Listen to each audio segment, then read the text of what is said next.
Everyone. ఈరోజు నేను discuss చేసే టాపిక్ వచ్చి మన ఛానల్కి వచ్చిన కొన్ని కమెంట్ గురించి అండి. నమస్తే, నేను మీ అనుష. వెల్కమ్ టు అనుష బెల్లం. ఫస్ట్ టైం మన ఛానల్ని ఎవరైనా చూస్తున్నట్లయితే సబ్స్క్రైబ్ చేసుకోండి, నచ్చితే లైక్ చేయండి, షేర్ చేయండి. కమెంట్ చేసిన వాళ్ళు వచ్చి మురపాక భాస్కర్ గారండి. అనుష గారు, మిగిలిపోయిన గ్రేప్స్ మొక్కకి ఇవ్వచ్చా? భాస్కర్ గారు, మిగిలిపోయిన గ్రేప్స్ అంటే మీరు తీయ అయినా పుల్ల అయినా లేదా కుళ్ళిపోయిన స్టేజ్లో ఉన్నాయైనా మన మొక్కలకి ఇవ్వచ్చు. దానివల్ల మన మొక్కలు ఎటువంటి ఎఫెక్ట్ కావండి. కాకపోతే ఒకటే గమనించుకోండి, మీరు డైరెక్ట్గా మొక్కకి కానీ ఇచ్చే పని అయితే చీమలు కానీ మీ గార్డెన్లో ఎక్కువ ఉన్నట్లయితే ఆ గ్రేప్స్కు కూడా అంటే ఆ ద్రాక్షాలకు కూడా చీమలు వచ్చేసి మన గార్డెన్ని కూడా మట్టిని లోడే పనిలోనే ఉంటాయి. అదొక్కటి గమనించుకోండి. పుల్ల గ్రేప్స్ అయితే డైరెక్ట్ అయినా ఇవ్వచ్చు, ఇలాగా కిచెన్ వేస్టేజ్లో కలుపుకొని మట్టిలో అయినా కలుపుకోవచ్చు, కంపోస్ట్లో అయినా చేసుకోవచ్చండి. గ్రేప్సే కాదు, ఉడకబెట్టిన అన్నము, మన కూరలు అన్నీ వేసుకోవచ్చండి.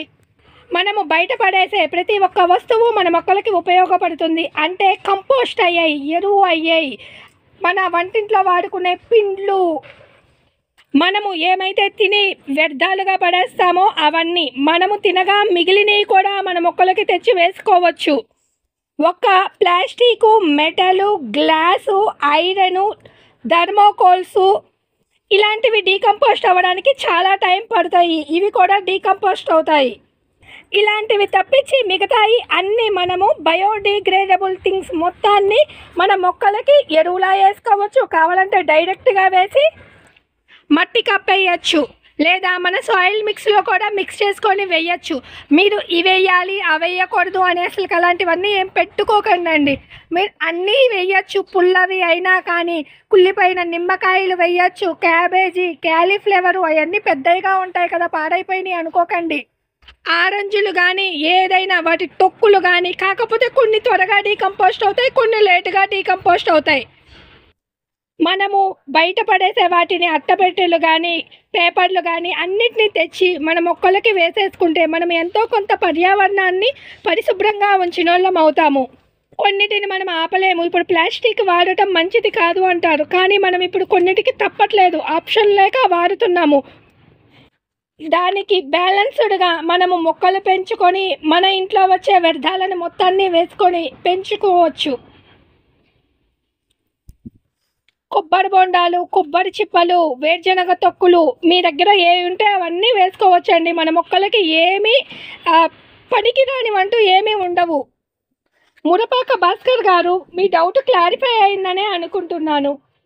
గ్రేప్స్ని మనకి కుళ్ళిపోయినవి లేదా మన ఇంట్లో ఎక్స్ట్రా ఉన్న వాటిని మన మొక్కలకి డైరెక్ట్గా వేసుకోవచ్చు, లేదా బెల్లంలో కలిపి నీళ్ళలో వాడుకొని ఆ నీళ్ళని స్ప్రేలాగా అయినా ఒక నైట్ మొత్తం ఉంచి స్ప్రే చేసుకోవచ్చు, లేదా మన మొక్కల మొదల్లో పోసుకోవచ్చు.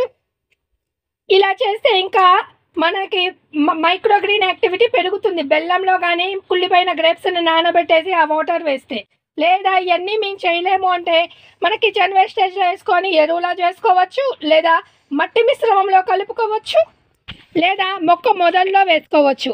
ఈ 4 పద్ధతుల్లో మీకు ఏది కంఫర్టబుల్ మీ వీలుని బట్టి మీరు చేసుకోండి. ఒకటే ప్యాటర్న్ పెట్టుకోకండి, ఇది ఇలాగే చేయాలి అనే రూల్ అయితే ఎక్కడా లేదండి. మీ వీలుని బట్టి మీరు చేసుకోండి. ఒకవేళ ఏదైనా ఫెయిల్ అయినా దాని నుంచి ఒక లెసన్ నేర్చుకుంటారు. మళ్ళీ నెక్స్ట్ టైం ఓకే ఇది ఇలా చెయ్యకూడదు అని నేర్చుకొని చేస్తారు. ఈ వీడియోపై మీ ఒపీనియన్ని కమెంట్ రూపంలో తెలియచేయండి. ఇంకా ఏమైనా డౌట్లు ఉంటే కమెంట్ రూపంలో అడగండి. Thank you for watching. Wish you A happy gardening.